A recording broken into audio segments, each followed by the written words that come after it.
Your mind feels crowded, but somehow understimulated at the same time. You forget simple things. You reread the same sentence 3 times.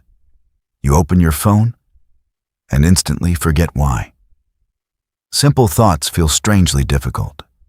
And lately, more and more people seem to feel this way. Not just older adults, young people too, students, office workers, healthy people, people in their 20s and 30s. But here's the strange part. Brain fog isn't actually an official medical diagnosis. It's a term people use to describe something harder to measure. Mental fatigue, poor focus, slow thinking, difficulty processing information. And researchers say mental fatigue is becoming increasingly common in modern environments. So what's happening? Why does modern life leave so many people mentally exhausted? And why does it feel like our brains are struggling to stay clear? The human brain is incredibly adaptable, but it evolved in environments very different from modern life. For most of human history, people did not process thousands of pieces of information every hour. There were no notifications, no group chats, no endless scrolling, no constant switching between conversations, videos, emails, and screens. Attention moved more slowly, and the brain had more periods of recovery between stimulation. Modern environments change very quickly, but biology changes slowly, and researchers believe this mismatch may place unusual pressure on attention, stress regulation, and mental recovery systems. Not because technology is bad, and not because the brain is failing, but because the nervous system still responds to stimulation the same way it always has. That's why constant interruptions can feel exhausting, why stress can linger in the body, and why many people feel mentally overwhelmed, even when they're physically sitting still. And this is what most people miss. Focus requires energy, a lot of it. Even though the brain makes up only about 2% of body weight, it consumes around 20% of the body's energy. And every time attention shifts, the brain pays a cost. Researchers studying multitasking found that constant task switching reduces cognitive efficiency and increases mental fatigue. Which means modern environments are not just distracting, they're cognitively demanding. Short-form content trains the brain for novelty, fast rewards, rapid stimulation, tiny bursts of dopamine. Over and over and over again. The brain adapts to that speed.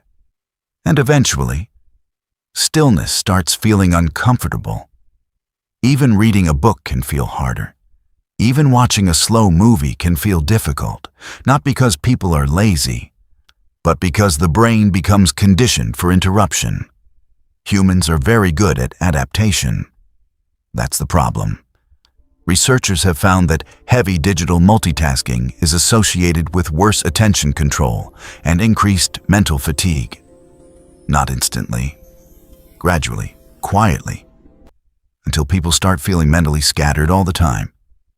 Then there's stress, not survival stress, modern stress, low level, continuous, deadlines, financial pressure, constant availability. The feeling that you should always be doing something. And biologically, stress changes the brain.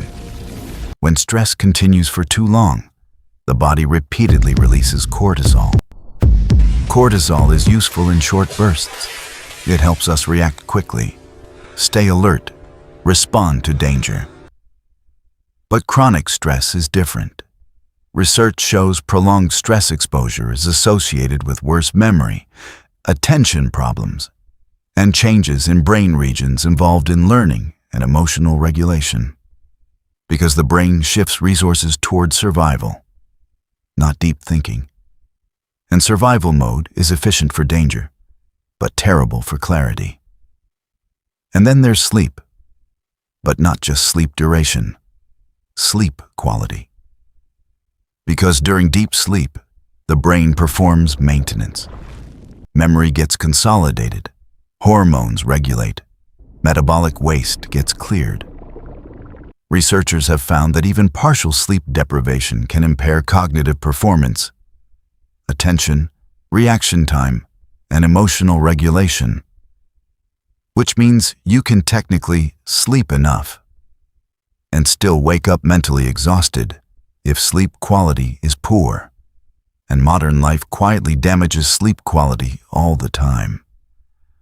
Artificial light at night, stress, late night scrolling, irregular schedules, constant stimulation before bed. The nervous system rarely gets a clean transition into recovery anymore. But brain fog is not always just stress or screens. Sometimes the body itself is struggling underneath. Low iron, vitamin B12 deficiency, poor blood sugar regulation, inflammation, hormonal imbalance, poor oxygen delivery. And researchers increasingly describe brain fog as a symptom connected to multiple body systems, not just the brain alone. Because mental clarity is physical. The brain depends on stable energy, stable blood flow, stable sleep cycles, stable hormones. When those systems become unstable, thinking changes too, sometimes very subtly. People often describe brain fog as thinking through mud, feeling mentally distant, emotionally flat, unable to process clearly. And because these changes happen gradually, many people assume this is just adulthood now. But it's not always what you think. Sometimes the brain isn't failing. Sometimes it's overloaded. Maybe that's why modern exhaustion feels so strange. People are overstimulated, but under-recovered, constantly connected, but mentally scattered. The brain rarely experiences silence anymore. True silence. No scrolling, no notifications, no information entering the system. And biologically, the nervous system needs recovery periods to function properly. Without recovery, attention weakens. Emotional regulation weakens. Mental clarity weakens, not immediately, gradually, quietly, until one day, people start saying, "I just don't feel mentally sharp anymore." So if your brain feels foggy lately, it may not be laziness. It may not be weakness, and it may not simply be getting older. It could be the result of chronic cognitive overload, a nervous system constantly adapting to levels of stimulation humans have never experienced before in history. Because the brain evolved in environments with far less interruption, far less information, and far more recovery. And maybe clarity is not something we force. Maybe clarity is what returns when the brain finally has space to breathe again.